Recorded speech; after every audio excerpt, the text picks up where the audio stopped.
بسم اللہ الرحمن الرحیم۔ السلام علیکم دوستو، کیا حال ہے آپ سب کا؟ امید کی ہوں خیریت سے ہوں گے۔ چلتے ہیں اپنے ناول کی قسط نمبر 7 کی طرف۔ صبح کے وقت جب نازلی اس کے کمرے میں آئی تو وہ خواب خرگوش کے مزے لے رہی تھی۔ نازلی نے اسے اٹھانا چاہا کیونکہ صبح کے 8 بج چکے تھے۔ سب لوگ ناشتے کی ٹیبل پر آ پہنچے تھے۔ کافی دنوں سے وہ صبح کے وقت ناشتے کی ٹیبل سے غائب رہتی تھی۔ اس سے پہلے کہ اس بات کی طرف کسی کا دھیان جاتا، نازلی خود ہی اسے سب کے سامنے لانا چاہتی تھی تاکہ کوئی بھی اس کی طرف متوجہ نہ ہو۔ جیسے ہی وہ آگے بڑھی تو فرش پر پڑا اس کا پاجامہ دیکھ کر حیران رہ گئی، لیکن کچھ ہی دور ساوری کی شرٹ بھی رکھی تھی۔ یہ شرٹ اور پاجامہ تو کل اس نے ضبطاً کر رکھا تھا، یہ نیچے کیوں پڑا ہے؟ کچھ سوچ کر اس نے ساوری کی طرف دیکھا۔ چادر میں اس کا پورا وجود لپٹا ہوا تھا، مگر جیسے اس نے نازلی کی طرف کروٹ لی تو سینے سے چادر ڈھلک کر نیچے ہو گئی اور گردن پر جا بجا سرخ نشانات اور برہنہ کندھے دیکھ کر وہ ساری سچویشن سمجھ گئی۔ گہرا سانس بھر کے اس کے کپڑے اٹھا کر صوفے پر رکھے اور مسکرا کر اسے سوتا چھوڑ کر کمرے سے باہر دروازہ بند کر کے چلی آئی۔ کچھ بھی کہہ لو ساوری، چاہے جو بھی تمہارا پلان ہو، تمہارا دل جو مرضی چاہتا ہو، لیکن میں اتنا ضرور جانتی ہوں قدرت کا فیصلہ اٹل ہے۔ مجھے یقین ہے اس خاندان کا وارث تمہارے پیٹ سے آئے گا، یہی تقدیر ہے شاید، اور ایسا ممکن ہونا ہی ہے۔ بلوچ خاندان کی تقدیر بدلے گا۔ ماں، سارا سامان پیک ہو گیا۔ گھر آتی اس نے شور مچا دیا۔ وہ جانتا تھا زنارا پہلے سے ہی سارا سامان پیک کر کے بیٹھی ہوئی تھی، مگر پھر بھی وہ ادھر ادھر دیکھتی ہوئی کوئی ایسی چیز تلاشنا چاہ رہا تھا جو ضروری ہو اور اس کا یہاں بھول کر جانا ان کے لیے پریشانی کا سبب نہ بنے۔ مگر ایسا کچھ بھی نہیں تھا جو زنیرہ نے سنبھالا نہ ہو، کیونکہ التمش سے زیادہ وہ حویلی کے اندر جانے کے لیے بے تاب تھی۔ آخرکار میرا بیٹا کیس جیت گیا۔ اس نے فخر سے اپنے بیٹے کی طرف دیکھا۔ دل میں آگ جل رہی تھی مگر لبوں پر مسکراہٹ تھی۔ وہ اپنے بیٹے کے سامنے یہ نفرت عیاں نہیں کرنا چاہتی تھی، مگر بلوچ حویلی کے اندر داخل ہونے کا سن کر اس کا روم روم کھڑا ہو گیا تھا۔ نفرت کی ایک لہر وجود میں آئی اور دوسری جا رہی تھی۔ دل میں موجود غصے اور نفرت کا ایک ایسا سمندر جس کا برسوں پرانا ساکت پانی چند لمحوں میں ہی ٹھاٹھیں مارنے لگا تھا۔ ارے واہ، آپ نے تو سب چیزیں اچھی طریقے سے سنبھال لی ہیں۔ ویری گڈ مائی بیوٹیفل موم۔ التمش نے قریب ہو کر زنیرہ کے گال کھینچے۔ ہاں، ہم یہاں سے رخصت ہو رہے ہیں اور مجھے امید ہے اب پیچھے مڑ کر نہیں دیکھیں گے۔ آپ نے بالکل صحیح کہا ماں، اب ہم یہاں کبھی واپس نہیں آئیں گے اور نہ ہی اپنی پچھلی زندگی میں مڑ کر دیکھیں گے۔ اپنی زندگی میں جتنی مشکلیں ہم نے دیکھنی تھیں دیکھ لیں، اب باری ان لوگوں کی ہے۔ التمش نے یہ بات نہ جانے کیوں بولی تھی، مگر زنیرہ کے لیے واقعی یہ حقیقت تھی۔ اب بلوچ خاندان کی بربادی اس کے ہاتھ میں تھی۔ وہ کسی سے بدلہ نہیں لینا چاہتی تھی سوائے خالد بلوچ کے، مگر گھر کے کسی اور فرد کو سر پر چڑھانے کا بھی ارادہ نہیں تھا۔ آپ نے جو کہا ہے وہ میں کرنے کی کوشش کر رہا ہوں۔ شان اس وقت اپنے باپ کے سامنے مجرم کی طرح کھڑا تھا، جیسے ابھی تک بچے کی خبر نہ سن کر اس نے کوئی بہت بڑا جرم کر دیا ہو۔ حالانکہ اس میں اس کی بھی غلطی نہیں تھی۔ اس کی شادی کو ابھی 20 دن ہی ہوئے تھے۔ اب اتنی جلدی تو اگر اس کا وجود کا کوئی ذرہ ریبہ میں داخل ہو بھی چکا ہے تب بھی پتہ نہیں چلتا، لیکن خادم بلوچ تو ہاتھ پہ سرسوں جمانے والی بات کر رہا تھا، جیسے ابھی پلکیں چپکائیں اور 9 مہینے کا کام 9 منٹوں میں ہو جائے۔ مجھے لفظ کوشش سے نفرت ہے۔ گھر جاؤ تو مبشر بولتا ہے میں کوشش کر رہا ہوں، یہاں آؤ تو تم بولتے ہو میں کوشش کر رہا ہوں۔ مجھے کوشش نہیں، کام چاہیے۔ میرے دونوں بیٹے اتنے نکمے کب سے ہو گئے؟ میری ایک بات دھیان سے سن لو شان، تمہاری ماں میری محبت تھی، لیکن وہ چونکہ خاندان سے باہر کی عورت تھی، اس وجہ سے میں نے اس سے کی شادی کو پوشیدہ ہی رکھا۔ وہ ہمیشہ مجھے کہتی تھی کہ میں اسے اپنی حویلی لے جاؤں، خاندان والوں کے سامنے یہ اقرار کروں کہ وہ بھی میری بیوی ہے، مگر وہ اس دنیا سے یہ حسرت لے کر مر گئی۔ میں چاہ کر بھی اسے بلوچ خاندان کا اور اپنا نام نہیں دے سکا، لیکن اگر تم چاہتے ہو میں تمہیں اپنا اور اپنے خاندان کا نام دوں تو تمہیں اب ایک بچہ پیدا کرنا ہوگا جس میں بلوچ خاندان کا خون ہو، وہ بلوچ خاندان کی نسل سے ہو۔ اگر تم یہ کر پاتے ہو تو میں تمہیں اپنا بیٹا تسلیم کروں گا پوری دنیا کے سامنے۔ پوری دنیا تمہیں میری اولاد کی پہچان سے جانے گی، مگر اس کے لیے تمہیں اپنی مردانگی ثابت کرنی ہوگی۔ جس دن تم یہ مردانگی ثابت کرنے میں کامیاب ہو گئے اس دن میں تمہیں حویلی لے جاؤں گا اور پھر تمہاری ماں کی ادھوری ساری حسرتیں پوری ہو جائیں گی، اور ماں کی ادھوری حسرتیں پوری کرنا ایک بیٹے کی چاہت ہوتی ہے۔ کیا میں ٹھیک کہہ رہا ہوں؟ خادم بلوچ نے شان کے جھکے سر کو دیکھ کر سوال کیا، جو مسلسل سر جھکائے کھڑا اس کی باتیں سن رہا تھا۔ اس بار بھی اس نے اس بات میں سر ہلا کر خادم بلوچ کی باتوں پر حامی بھری۔ ہاں، میں چاہتا ہوں کہ میری ماں کی ادھوری حسرتیں پوری ہو جائیں، ان کی چاہت مرنے کے بعد ہی صحیح لیکن مکمل ہو۔ تو پھر جاؤ اور کوشش کرتے رہو جب تک کامیابی نہیں ملتی۔ شان کو حکم سنا کر وہ واپسی حویلی آ گیا۔ اب مبشر کی بھی کلاس لگانی تھی۔ شاہ نے خادم بلوچ کی پیٹھ کو دیکھا۔ اس انسان نے اس کی ماں کو صرف ضرورت کے طور پر رکھا ہوا تھا۔ جب بھی آتا بس اپنی ضرورت پوری کر کے چلا جاتا، کبھی شان سے محبت نہیں جتائی۔ جب اس کی ماں مر گئی تب شاید خادم بلوچ یہ بھول ہی گیا تھا کہ اس کا کوئی بیٹا بھی ہے، مگر جب اپنی ضرورت پڑی تو وہ شان کے پاس آ گیا۔ میں آپ کا بیٹا ضرور ہوں، لیکن آپ کے میرے مزاج، ارادے اور وعدے نہیں ملتے۔ میں حویلی آنا چاہتا ہوں، آپ کا نام بھی چاہتا ہوں، کیونکہ یہ میری ماں کی حسرت تھی، مگر مجھے آپ سے کوئی چاہت نہیں۔ اس کی آنکھوں میں حیرانی ہی ویرانی تھی۔ اور میرا بچہ صرف میرا ہوگا، اس کے پیچھے آپ کو جائیداد ملے گی، یہ میں اچھے طریقے سے جانتا ہوں، لیکن جیسے آپ نے میری ماں کو ان کی ایک جائز خواہش کے لیے اس قدر تڑپایا کہ وہ تڑپ تڑپ کر مر گئی، ویسے ہی میں آپ کو بھی تڑپاؤں گا۔ بس انتظار کریں وقت بدلنے کا، اور وقت ہر ایک کا بدلتا ہے، میرا بھی بدل جائے گا۔ ارے میں سچ کہہ رہا تھا، تم میری باتوں کا یقین کیوں نہیں کرتی؟ یار، میں تم سے محبت کرتا ہوں، اس نازلی کا میری زندگی میں کوئی کام نہیں ہے، وہ تم سے جھوٹ بول کر چلی گئی اور تم اس کی باتوں میں آ کر مجھ سے الجھ بیٹھی ہو۔ مبشر کتنی ہی دیر اسے منانے کی کوشش کر رہا تھا، مگر وہ منہ پھیلائے ایک طرف بیٹھی ہوئی تھی۔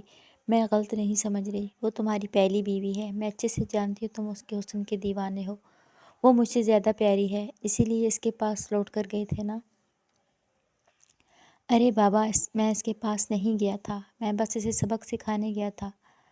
کس طریقے سے سبق سکھانے گئے تھے؟ اس سے ہم مستری کر کے؟ شبانہ نے بھویں سکیڑ کر کڑے تیوروں سے اس کی طرف دیکھا۔ میں بھلا کیوں اس فالتو عورت کے ساتھ ہم بستری کروں گا؟ مجھے اس کے وجود سے نفرت ہے، میں تو بس چاہتا تھا وہ میری غلامی کرے، پاؤں دبائے اور میں اسے جوتے کی نوک پر رکھوں۔ اچھا، تو یہ سب کرنے کے لیے آپ اس کے کمرے میں بیڈ پر براجمان تھے؟ وہ میرے کمرے میں آئی تھی سوٹ لینے، وہ جھوٹ بول رہی تھی۔ مبشر نے سر پیٹ لیا۔ وہ بھلا جھوٹ کیوں بولے گی؟ اسے جھوٹ پیٹ کر کیا ملتا ہے؟ میں نہیں جانتا، یقیناً وہ ہم دونوں کے اندر دراڑ پیدا کرنا چاہتی ہے۔ جب میں نے تم سے شادی نہیں کی تھی تب بھی وہ چاہتی تھی کہ میں اس کے سر پر سوتا نہ لے کر آؤں، مگر مجھے تم سے بے حد بے پناہ محبت تھی، خاندان سے ٹکرا گیا تمہاری خاطر۔ مبشر نے اسے اپنی باتوں کے جال میں الجھانا شروع کر دیا اور دھیرے دھیرے اس کے قریب آ گیا۔ ایک بات یاد رکھیں، آپ کا بچہ صرف مجھ سے پیدا ہوگا مبشر، کیونکہ میں آپ کی محبت ہوں۔ ارے بچہ تم سے ہی پیدا ہوگا، لیکن تم بچہ پیدا کرنے کی اجازت تو دو۔ وہ اپنی شرٹ نکال کر اس کے مزید قریب آ گیا۔ زیادہ پھیلنے کی ضرورت نہیں ہے، مجھ سے دور رہو۔ اپنا ہاتھ اس کے سینے پر رکھ کر شبانہ نے اسے خود سے دور کر دیا۔ اگر میں تم سے دور رہوں گا تو پھر ہمارا بچہ اس دنیا میں آنا ناممکن ہے۔ کمر سے پکڑ کر اس نے شبانہ کو اپنی طرف کھینچا۔ آپ جتنا ان 15-20 دنوں کے اندر میرے ساتھ کر چکے ہیں، اس کے بعد یقیناً بچہ پیدا ہی ہو جائے گا۔ وہ ناراض سی ابھی بھی خفا تھی۔ نہیں نہ اور کرنا ہے، تم جیسے حسین مجسمے کو دیکھنے کے بعد مجھ سے صبر نہیں ہوتا، اوپر سے تم میری بیوی ہو، میری محبت ہو، آؤ نہ ہم دونوں پیار کر لیتے ہیں۔ وہ اس کی قمیض نکالنے لگا۔ جیسی وہ اس کا قمیض نکالنے میں کامیاب ہوا، شبانہ کے دلکش وجود کی رعنائیاں چھلک کر اس کے سامنے آ گئیں۔ بے لباس ہوتی وہ مبشر سے چند انچ کی دوری پر بیٹھ گئی۔ کیا ہوا؟ دور کیوں ہو گئی ہو؟ میرے پاس آؤ۔ ابھی تو پاس تھی اور ابھی دور ہو گئی۔ ایک وعدہ کریں آپ مجھ سے۔ کیسا وعدہ؟ وہ اس کے سینے کی طرف ہاتھ بڑھا گیا جو اس وقت کالے کلر کے پردے میں قید تھا۔ دونوں پیالوں کو چھوتے ہی مبشر کے وجود میں ایک کرنٹ سا دوڑ گیا، مگر شبانہ نے اس کے دونوں ہاتھوں کو پکڑ کر سائڈ کر دیا۔ میں نے کہا پہلے میری بات سنیں۔ ہاں، میں تمہاری ہی بات سن رہا ہوں، تمہارے سوا میرے پاس کوئی اور کام ہے ہی نہیں۔ وہ للچائی نظروں سے اس کے بھرپور وجود کو دیکھ رہا تھا۔ آئندہ کے بعد آپ نازلی کے پاس نہیں جائیں گے اور نہ ہی اس سے کوئی بات کریں گے۔ آپ کو اگر پانی بھی چاہیے تو وہ مجھ سے لیں گے، میں نہ دیکھ لوں وہ آپ کے پاس آئی ہے یا پھر آپ اس کے پاس گئے ہیں۔ بھلے وہ آپ کی بیوی ہے، لیکن ہماری شادی اسی شرط پر ہوئی ہے کہ آپ اسے طلاق دے دیں گے۔ ہاں، میں اسے طلاق دے دوں گا، لیکن تمہارے پیٹ میں حمل ٹھہرنا چاہیے۔ اس کے لیے مجھے کوشش کرنی ہے میری جان۔ وہ بنا اس کی بات کو کوئی بات سنے شبانہ کو کمرے سے دبوچ کر اپنا وزن اس پر ڈالتا ہوا اسے بیڈ پر لٹا گیا۔ جیسے ہی وہ بیڈ پر لیٹی، شبانہ کے وجود کو بلیک برا سے آزاد کر کے ان خوبصورت پیالوں کو ہاتھوں میں پکڑ کر زور زور سے مسلنے لگا۔ شبانہ کی آہ و بکا شروع ہو گئی۔ دونوں ہاتھوں سے اس نے مبشر کے چہرے کو پکڑ کر اپنے ہونٹ اس کے ہونٹوں سے ملا دیے۔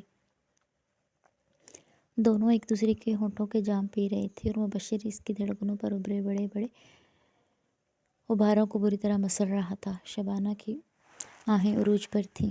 ہونٹوں کو چھوڑ کر وہ غباروں کو منہ میں لے کر چوسنے لگا، لیکن وقفے وقفے سے وہاں کاٹتا تو شبانہ کی سسکی نکل جاتی۔ کچھ دیر بعد وہ اٹھا اور شبانہ کے نچلے حصے کو ٹراؤزر سے آزاد کر کے اس کی گہرائیوں میں اپنا ہاتھ پھیرنے لگا۔ وہ تڑپ اٹھی اور وہ آج اسے مزے کی حد پر لے جا کر خوش کر دینا چاہتا تھا، کیونکہ وہ نہیں چاہتا تھا نازلی کی وجہ سے جو آج ان دونوں کے درمیان رنجش پیدا ہوئی وہ کچھ اور دن رہے، کیونکہ اس نے اپنی مرضی سے نازلی کو چھوڑ کر شبانہ سے شادی کی تھی۔ اگر یہاں بھی وہ وائرس اس کے پیٹ میں منتقل کرنے میں کامیاب نہ رہا تو اس کا باپ یقیناً اسے جان سے مار دے گا، اور یہی وہ نہیں چاہتا تھا۔ لڑکیاں تو بعد میں بھی مل جائیں گی، محبت تو پھر بعد میں بھی ہو سکتی ہے، نازلی جیسی کتنی اسے پھر مل سکتی تھی، مگر وارث پیدا کرنے کے لیے فی الحال اسے شبانہ کی ضرورت تھی۔ اسی لیے وہ اسے ناراض نہیں کر سکتا تھا۔ اس کے وجود کی پوری طرح سلگھا کر جب وہ شبانہ کے اندر اترا اور دم دار دھکے لگانا شروع کر دیے تو شبانہ کا پورا وجود بری طرح ہل رہا تھا۔ آج واقعی وہ بہت خوش ہوئی تھی۔ جس جوش کا مظاہرہ مبشر نے آج کیا، ایسا جوش صرف شادی کی رات دیکھنے کو ملا تھا۔ اس کے بعد تو وہ اپنی ضرورت ہی پوری کرتا تھا۔ یہ بات شبانہ نے بہت اچھے طریقے سے محسوس کی تھی، لیکن آج جس جوشیلے انداز میں اس کے وجود پر چھایا ہوا تھا، اسے یہی چاہیے تھا اور یہ آج اسے مل رہا تھا۔ اسی لیے اپنی ناراضگی بھلا کر وہ اس کے ساتھ بھرپور انداز میں محبت جتا رہی تھی، کیونکہ وہ خود بھی چاہتی تھی کہ اس خاندان کا وارث اس کے پیٹ سے آئے۔ اگر ایسا ہو گیا تو بلوچ خاندان کے اوپر وہ راج کرے گی، اس کے ایک اشارے پر کام بن اور بگڑ جائیں گے۔ اسی لیے مبشر کے وجود کی حدت کو اپنے اندر سمو کر وہ پرسکون ہو کر ایک طرف لیٹ گئی۔ آنکھوں میں روشن مستقبل کے خواب تھے، من ہی من وہ اس پورے خاندان اور حویلی پر راج کرنے کے روزانہ ہی خواب دیکھتی تھی اور نازلین کا حشر برا کر دینا چاہتی تھی۔ نازلی سے اسے اللہ واسطے کا ہی بیر تھا، حالانکہ اس کی شادی مبشر سے ہوئی، اس میں نازلین کی کوئی غلطی نہیں تھی، مگر پھر بھی اسے اس بات سے بہت ہی چڑ تھی کہ خاندان والوں نے اسے چھوڑ کر نازلین کو مبشر کے لیے پہلی پسند چنا۔ دوسرا، وہ اس کے رنگ و روپ اور خوبصورتی سے بہت زیادہ خار کھاتی۔ مبشر کہتا تو تھا کہ اس نے ایک پل کے لیے بھی نازلی سے محبت نہیں کی اور نہ ہی اسے نازلی کے وجود سے کوئی لینا دینا ہے۔ اس کے یہاں رہنے سے مبشر کو کوئی فرق نہیں پڑتا، لیکن شبانہ کو اس بات کا بالکل یقین نہیں تھا۔ جس قدر وہ حسین تھی، اس کے حسن کے جال میں کوئی بھی پھنس سکتا ہے۔ اسی لیے شادی کی پہلی رات شبانہ نے مبشر کو اپنے وجود میں سرایت کرنے سے پہلے نازلی سے طلاق کا مطالبہ کر دیا تھا، مگر جب تک وہ اسے طلاق دے نہیں دیتا تب تک شبانہ کو سکون نہیں آئے گا۔ ارے واہ، میری بیوی پکوڑے بنا رہی ہے۔ شان گھر آیا تو ریبا کچن میں کھڑی کچھ کٹر پٹر کرنے میں مصروف تھی۔ جیسے ہی وہ قریب آیا تو دیکھا کڑھائی میں گرما گرم پکوڑے تلے جا رہے تھے۔ میں نے سوچا تو تم تو مجھے کہیں گھمانے لے کر نہیں جاؤ گی، اس لیے گھر میں اپنے لیے کچھ نہ کچھ بنا لوں۔ نہ جانے تمہارا یہ جنون جذبہ کب ختم ہوگا اور کب ہم اسے کمرے کے فلیٹ سے باہر نکلیں گے۔ وہ منہ بنا کر مزید پکوڑے کڑھائی میں اتارنے لگی۔ شان کو اس کی خفا چہرہ بہت بھلا محسوس ہو رہا تھا۔ کیا میرے جنون اور جذبے کو لے کر تم مجھ سے خفا ہو؟ وہ اس کے قریب شیلف پر بیٹھ گیا۔ کوئی ایسی ویسی خفا مجھ سے پوچھیں، اگر میرے بس میں ہوتا تو میں تمہیں پکڑ کر ایسا مارتی کہ تمہاری عقل ٹھکانے پر آ جاتی۔ پاس بڑا بیلن اٹھا کر اس نے شان کے سامنے لہرایا تاکہ وہ اس سے ڈر جائے اور شاہ نے بھی بھرپور ڈرنے کی ایکٹنگ کر ڈالی۔ یا اللہ، اتنی خطرناک بیوی ملی ہے مجھے، مارنے کی باتیں کر رہی ہے۔ اس کی یوں بھرپور ڈرنے کا مظاہرہ کرنے پر ربا کے چہرے پر مسکراہٹ آئی۔ ایسی بری ایکٹنگ کر کے 2 روپے کاٹنے پڑیں گے۔ ارے بری ایکٹنگ کس کی بولا؟ تم کیا جانو؟ اگر میں نے آڈیشن دیا ہوتا تو آج میں سپر سٹار ہوتا۔ اس کو ایکٹنگ نہیں، اوور ایکٹنگ کہتے ہیں۔ وہ ہاتھ دھو کر پکوڑوں کی پلیٹ اٹھائے چھوٹی سی ڈائننگ ٹیبل پر آ بیٹھی۔ واؤ، بہت مزے کے ہیں، تمہارے ہاتھ میں بہت ذائقہ ہے۔ پکوڑے کو منہ میں رکھتی وہ بنا تعریف کیے نہ رہ سکا۔ تمہاری بیوی میں بہت سارے ٹیلنٹ ہیں، لیکن اس کے دوسرے ٹیلنٹ دیکھنے کے بجائے تمہیں بس ایک ہی کام سے مطلب ہے۔ یار، تم ہر بات میں میری محبت کو کیوں درمیان میں لے آتی ہو؟ کیونکہ مجھے شدید کوفت ہونے لگی ہے۔ بے دردی سے پکوڑوں کو چباتی ہوئی اس کے حصے کا غصہ پکوڑوں پر نکال رہی تھی۔ یار، اتنے مزیدار پکوڑے بنائے ہیں، کیوں ان بیچاروں کی تکلیف دے کھا رہی ہو؟ تھوڑا نرمی کا مظاہرہ کرو اور سرور لے کر کھاؤ۔ اس نے بات کو بدلنے کی کوشش کی۔ جیسے آپ بہت نرمی کا مظاہرہ کرتے ہیں۔ وہ اب بھی جلی بھنی بیٹھی تھی۔ یار، جو میں کرتا ہوں اس میں نرمی کا مظاہرہ نہیں کیا جا سکتا۔ اس میں جوش، جنون، جذبہ لگتا ہے، اور اگر سامنے اپنی محبت ہو تو پھر نرمی دکھانا فضول ہے۔ بس آپ کی یہی فضول باتیں مجھے اچھی نہیں لگتی۔ وہ اس کے سامنے سے پکوڑوں کا باؤل اٹھا کر دور جا بیٹھی۔ گہرا سانس بھر کے وہ اٹھ کر اس کے قریب آیا، 3 سے 4 پکوڑے اٹھائے اور اس کی خفا چہرے کو دیکھتے ہی مسکرایا۔ وہ چاہ کر بھی اسے اپنی سچویشن نہیں بتا سکتا تھا۔ اچھا، میں کچھ دیر کے لیے باہر جا رہا ہوں، تمہاری من پسند کچھ چیزیں لیتا آؤں گا، تب تک تم تیار رہنا، اور سونا بالکل بھی مت، ورنہ تم جانتی ہو۔ وہ اشاروں میں جو اسے سمجھا کر گیا تھا، ربا کو شدید غصے نے آ لیا۔ میں بھی سو جاؤں گی، ہر وقت ایک ہی کام ہے اس کو۔ اپنا سامان اٹھا کر انہوں نے انیکسی سے حویلی کے اندرونی حصے تک کا سفر کیا۔ چند میٹر کا یہ سفر زنیرہ کے لیے کس قدر مشکل رہا، یہ بس وہی جانتی تھی۔ جیسے ہی التمش اور زنیرہ لانچ میں داخل ہوئی تو زنیرہ کو وہ دن یاد آ گیا جب وہ یہاں کھڑے ہو کر چیخ کر اپنے لیے انصاف مانگ رہی تھی، اور کسی نے اس کی بات کا یقین نہیں کیا، بلکہ اسے برا بھلا گندا بول کر اس کے وجود کی تذلیل کی اور دھمکیاں دے کر یہاں سے نکال دیا۔ کس قدر ذلت آمیز لمحہ تھا وہ، بس وہی جانتی تھی۔ اس وقت اس مقام پر کھڑے ہو کر رو رہی تھی، لیکن آج بھی وہ اس مقام پر کئی سالوں بعد لوٹ کر آئی تھی۔ اس کا دل و دماغ چٹان ہوا تھا۔ آنکھوں میں پتریلے تاثرات واضح تھے۔ سب لوگ اسے نفرت بھری انہی نظروں سے دیکھ رہے تھے، لیکن آج اس سے فرق نہیں پڑ رہا تھا۔ التمش کی آنکھوں میں بھی سرخ رنگ اتر آیا۔ اسے بھی وہ دن یاد تھا جب اس کی ماں یہاں کھڑے ہو کر اپنے لیے انصاف مانگ رہی تھی، جب خالد بلوچ نے اس کی ماں کے ساتھ زیادتی کی اور یہاں کے لوگ یقین نہیں کر رہے تھے۔ اسے وہ بھی دن یاد تھے جب اس کی ماں انصاف کے لیے ٹکے کے وکیل سے ملتی اور وہ اسے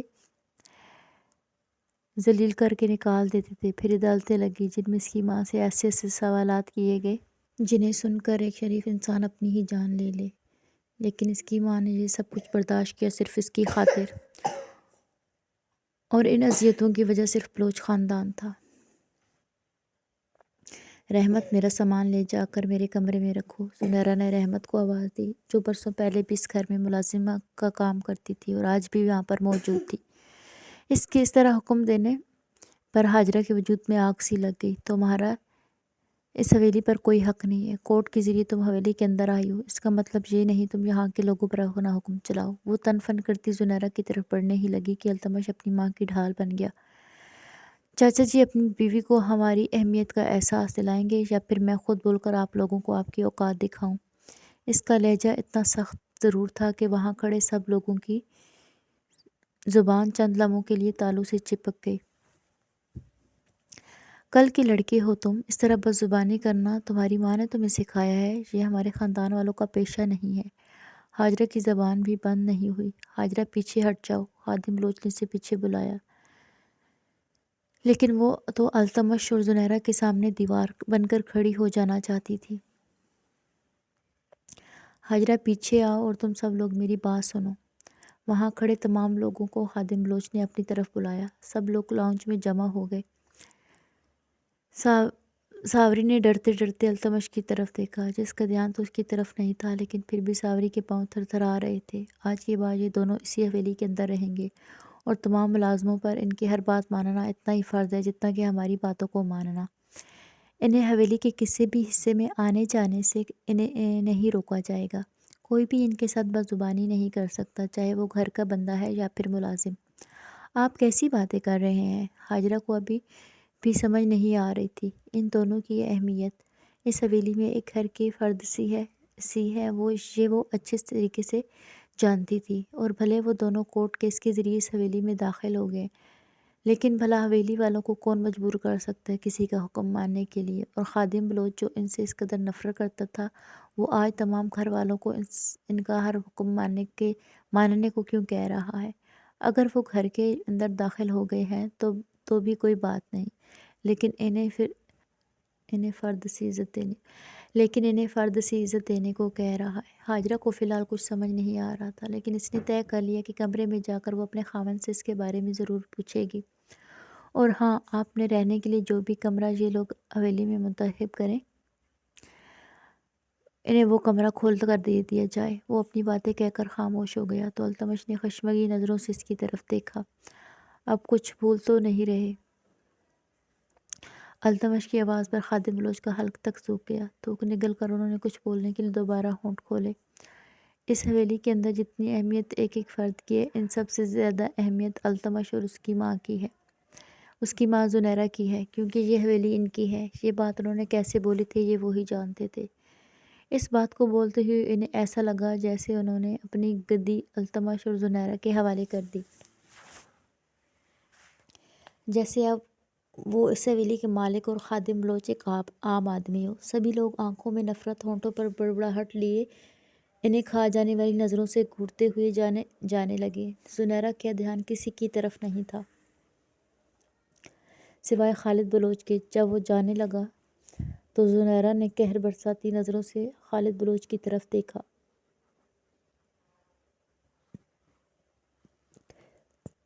جس کی آنکھوں میں تمسخر صاف واضح تھا، جیسے وہ آنکھوں ہی آنکھوں میں کہہ رہا ہو کہ تم اب بھی میرا کچھ نہیں بگاڑ سکتی۔ مگر زنیرہ کے دل میں جو آگ جل رہی تھی وہ پل میں جتلا گئی کہ اب خالد بلوچ کی دنیا وہ جلا کر راکھ کر دے گی۔ رات کے 2 بج رہے تھے اور وہ سونے کے بجائے چھت کو گھور رہی تھی۔ جب التمش اس کے کمرے میں آیا تب بھی پوزیشن ذرا تبدیل نہ کی۔ التمش کے لیے یہ حیران کن تھا۔ پہلے جب بھی وہ اس کے پاس آتا تھا تب یا تو وہ پوری طرح الرٹ ہو جاتی تھی یا پھر کہیں چھپنے کی کوشش کرتی، مگر آج وہ خاموش لیٹی تھی۔ چند قدموں میں ہی وہ اس کے قریب آیا، چوڑی کلائی سے گھڑی نکال کر سائڈ ٹیبل پر رکھی، کف لنکس اتار کر گھڑی کے برابر رکھے، شرٹ کے 2 اوپری بٹن کھول کر وہ صوفے پر جا بیٹھا۔ کیا ہوا ساوری؟ التمش کی آواز پر اس نے گردن موڑ کر دیکھا اور نفی میں سر ہلایا۔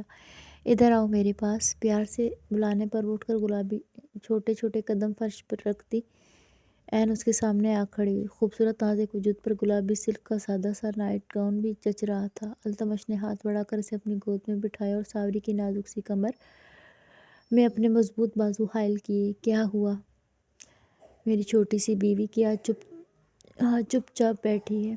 وہ سر جھکا کے بیٹھی رہی۔ بولو، کیا بولوں؟ وہ بڑبڑائی، مگر آواز اس قدر دھیمی تھی کہ التمش بمشکل سمجھ پایا۔ دیکھو، اگر ایسے چپ بیٹھی رہی تو میں اپنی منمانیاں کل سے زیادہ کروں گا۔ ویسے بھی آپ روز روز پرشدت ہوتے جا رہے ہیں۔ وہ منہ بنا کر رہ گئی۔ ہاں، کیونکہ میری بیوی کا حسن ہی اتنا کمال کا ہے کہ دن بدن میری قربت میں رہ کر بڑھ رہا ہے۔ کمر پر بندھی ڈوریوں کو کھول کر التمش نے اس کے گاؤن کو کاندھوں سے نیچے سرکایا۔ التمش، ایک بات پوچھوں؟ ایک نہیں 100 سوال پوچھو، میرے پاس تمہیں دینے کے لیے پوری رات ہے۔ اب سے صبح تک ایک ایک لمحہ تمہارا ہے۔ اس کی کاندھوں پہ اپنے لب رکھتا وہ ساوری کے کانوں میں میٹھی میٹھی سرگوشی کرنے لگا۔ صبح ہونے میں تو بس 4 گھنٹے ہی ہیں۔ وہ جیسے پریشان سی ہو گئی۔ التمش نے حیرت سے اس کی طرف دیکھا۔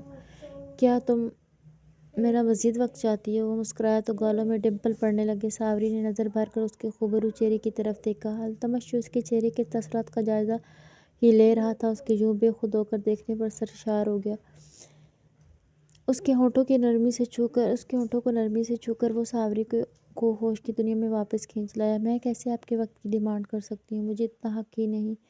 وہ سر جھکا گئی۔ میری طرف دیکھو ساوری۔ التمش نے تھوڑی سی پکڑ اس کے جھکے سر کو اٹھایا۔ کیا اس وقت میرا تمہارے ساتھ ہونا تمہیں نہیں بتا رہا تمہارا کیا حق ہے؟ کیا جب میں تمہیں چھوتا ہوں میرا لپس تمہیں باور نہیں کرواتا تمہارا حق کیا ہے؟ جب ہم ایک ہوئے تمہیں محسوس نہیں ہوا تمہارا کیا حق ہے؟ کیا جب میں تم سے اپنے بچے کی ڈیمانڈ کرتا ہوں تب تمہیں احساس نہیں ہوتا تمہارا کیا حق ہے؟ جب تم نکاح نامہ سائن کر رہی تھی تب تمہیں محسوس نہیں ہوا تم پر میرا اور مجھ پر تمہارا کیا حق ہے؟ وہ پے در پے اتنے سوال کر گیا کہ ساوری ہکا بکا رہ گئی۔ تم میری بیوی ہو، وہ اس کی آنکھوں میں دیکھ کر جتا رہا تھا۔ مجھ سے میرے وقت کی اور کسی بھی چیز کی ڈیمانڈ کر سکتی ہو، مگر آپ نے تو کہا تھا میں صرف وہ کچھ نہ کہنا چاہتی تھی مگر التمش نے شہادت کی انگلی اس کے لبوں پر رکھ کر خاموش کروا دیا۔ ایک منٹ اٹھو۔ اس کے بولنے پر جیسے وہ اٹھی تو گاؤن وجود سے الگ ہو کر زمین پر جا گرا۔ ساوری نے ضبط سے آنکھیں میچ لیں۔ تمہیں نہیں معلوم کہ تمہارا مجھ پر کیا حق ہے، لیکن میں تمہیں بتاتا ہوں میرا تم پر کیا حق ہے۔ اس کے وجود پر لگے باقی پردے بھی وہ ایک جھٹکے میں اتار کر واپس اپنی جگہ بیٹھ گیا۔ اور اب دوسری طرح میری گود میں بیٹھو۔ ایک نیا حکم، نئی فرمائش، پر وہ ناسمجھی سے اس کی طرف دیکھ تو التمش نے کمر سے پکڑ کر اسے کسی چھوٹی بچی کی طرح اپنی گود میں ایسے بٹھایا کہ ساوری کی ایک ٹانگ دائیں اور دوسری بائیں طرف تھی۔ گھٹنے موڑ کر وہ اس کی گود میں ایسے بیٹھی تھی کہ گھٹنوں کے بھاریوں بھار التمش کے سینے سے ٹکرا رہے تھے۔ ساوری تم بہت خوبصورت ہو، اپنے خوبصورتی اور معصومیت سے تم مجھے خود میں قید کر رہی ہو۔ اس کے چہرے کو دونوں ہاتھوں میں بھر کر وہ ان کی پنکھڑی مانند لبوں پہ جھکایا۔ وہ آنکھیں حیرت سے آنکھیں کھولے انسان کو دیکھ رہی تھی جو پل میں تولا اور پل میں ماشا ہو جاتا تھا۔ وہ اس کے ملائم ہونٹوں کی نرمائی کو دھیرے دھیرے اپنے اندر اتار رہا تھا، ایک جنون جو دھیرے دھیرے بڑھ رہا تھا، اور ساوری کی سانس لینا محال ہو گیا۔ دھڑکنیں اس قدر بڑھ گئیں کہ دھڑکنوں کے بھار اٹھ کر التمش کی ٹھوڑی چھونے لگے۔ آخر کار وہ پکار اٹھی، التمش بولو۔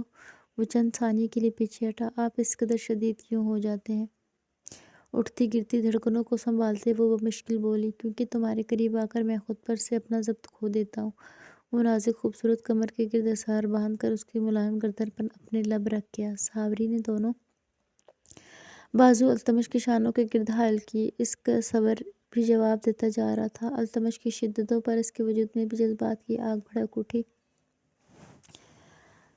سانس اکھڑنے لگی تو اپنا سر پیچھے گرا کر وہ گہرے گہرے سانس بھرنے لگی۔ التمش اسے اٹھا کر بیڈ پر لے آیا، خود بھی اپنی شرٹ اور پینٹ نکال کر صوفے پر پھینکی اور ساوری کے برابر کروٹ لے کر بیٹھ گیا کے بل لیٹ کر اس کی ایک ٹانگ اٹھا کر اپنے اوپر رکھی، ہونٹوں سے ایک بار پھر ہونٹوں کو ملا کر۔ اس بار التمش کی انگلیاں اس کی گہرائیوں کو سلا رہی تھیں۔ ساوری کے منہ سے نکلنے والی آوازیں التمش کے منہ میں ہی کہیں دب گئیں۔ کیا آج رات تمہارا من مجھ سے باتیں کرنے کا ہے؟ اپنا چہرہ پیچھے اٹھا کر وہ اس سے سوال کرنے لگا۔ ہاتھوں کا عمل اس کی گہرائیوں میں مسلسل جاری تھا، وہاں کوئی کمی نہیں آئی۔ ساوری کے منہ سے نکلنے والی سسکیاں اور چہرے پر نمودار ہوئے جذبات التمش کو بھلے محسوس ہو رہے تھے، مگر پھر بھی وہ اس درمیان اپنے سوال کا جواب چاہتا تھا۔ میں کچھ پوچھ رہا ہوں۔ اس کی گہرائیوں میں موجود مضبوط انگلیوں نے سخت گستاخی کی۔ ہاں، وہ بس اتنا ہی بول پائی اور دوبارہ آہیں بھرنے لگی۔ تو ٹھیک ہے، آج ہم اپنے عمل کو جلدی سر انجام دیتے ہیں، تمہیں تڑپانے کا ارادہ ترک کرتے ہیں تاکہ میری بیوی مجھ سے فری ہو کر کچھ باتیں کر سکے۔ اس کے نازک سراپے پر ہاتھ پھیرتا ہوا وہ اٹھ کر بیٹھ گیا اور اپنی پوزیشن سٹ کر کے کی جھٹکے میں ساوری کی گہرائیوں میں اتر آیا۔ ایک زوردار چیخ اس کے منہ سے ہر بار کی طرح برآمد ہوئی۔ تکیوں کو مٹھیوں میں بھر کر وہ خود کو اس عمل کے لیے تیار کرنے لگی، مگر اس کے وجود پر جھک کر التمش ساوری کی آنکھوں میں جھانکنے لگا۔ کیا واقعی میرا عمل اس قدر شدید ہوتا ہے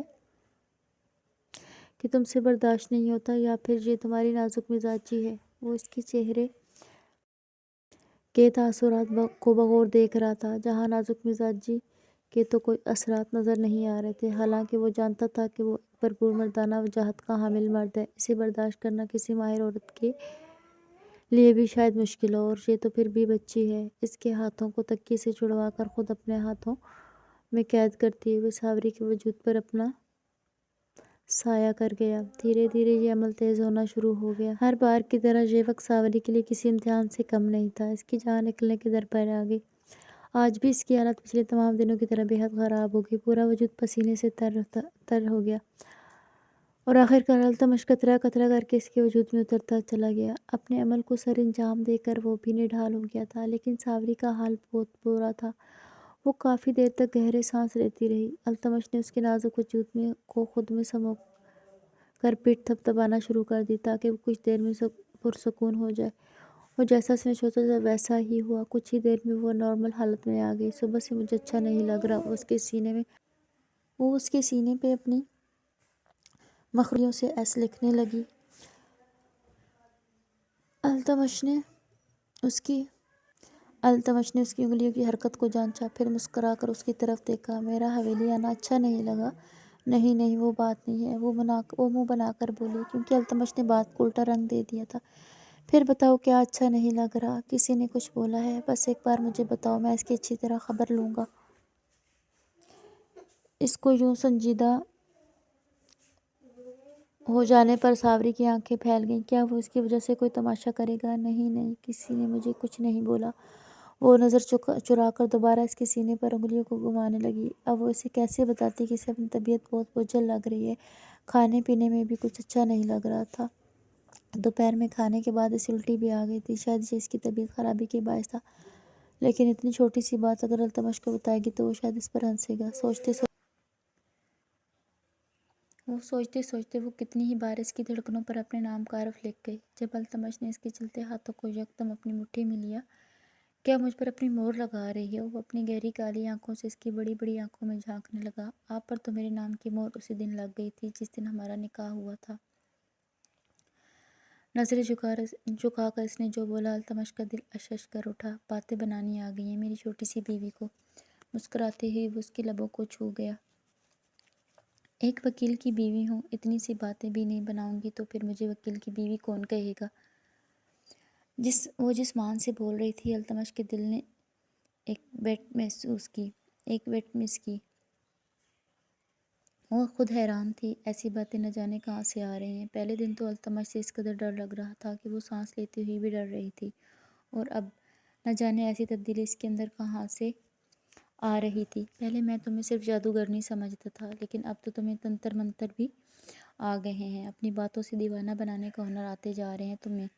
مسکرا کر اس نے دوبارہ ساوری کی گردن میں اپنا سر چھپا لیا۔ سوچا تھا آج کی رات بس ایک بار میں ہی تمہیں بخش دوں گا، لیکن تم نے چند باتیں ایسی بول دی ہیں کہ اب تمہارے وجود کی گہرائیوں کے راز مزید کھوجنے پڑیں گے۔ وہ آنکھ مار کر کمفرٹر دونوں پر ڈال کر اندر ہی ساوری کی گہرائیوں کے درمیان اپنا چہرہ چھپا کر وہاں اپنی بے چینیاں انڈیلنے لگا۔ وہ تڑپ کر اٹھ بیٹھی، مگر التمش نے اس کے پاؤں سے پکڑ کر دوبارہ اپنی طرف کھینچا۔ چند سیکنڈوں میں ہی ساوری کی برداشت جواب دے گئی۔ ایسا مت کریں، التمش کے گھنے بالوں کو مٹھیوں میں جکڑ کر وہ اسے دور ہٹا دینا چاہتی تھی، لیکن وہ اپنا من بھرے بغیر بھلا کب ہٹ سکتا تھا۔ اس بار ساوری کی آہیں پہلے سے بڑھ کر ماحول کو فزوں خیز بنا رہی تھیں۔ التمش نے جس دیوانگی سے اس کے پور کو رنگا تھا، وہ ساوری کے لیے کسی اعزاز سے کم نہیں تھا۔ وہ اس کے وجود میں ہی سکون محسوس کرنے لگی۔ التمش اسے اپنی پناہوں میں جکڑے شاید سوچ چکا تھا، اس انسان کی مجھے عادت ہوتی جا رہی ہے۔ جس قدر پیار سے یہ مجھے ٹریٹ کرتے ہیں، آج تک کسی نے نہیں کیا۔ مجھے اپنی پناہوں میں آج تک کسی نے نہیں سلایا، اور یہ انسان مجھے اپنی آغوش میں لے کر سو جاتا ہے۔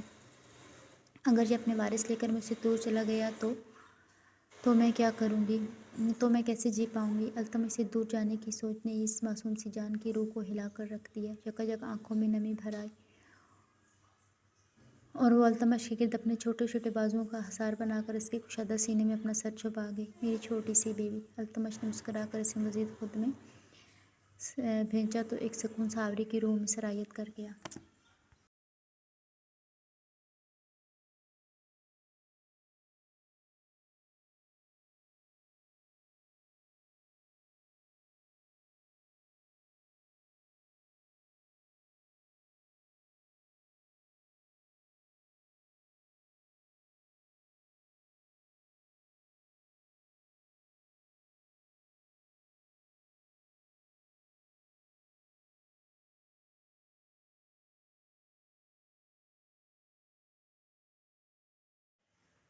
چند سیکنڈوں میں ہی ساوری کی برداشت جواب دے گی۔ ایسا مت کریں۔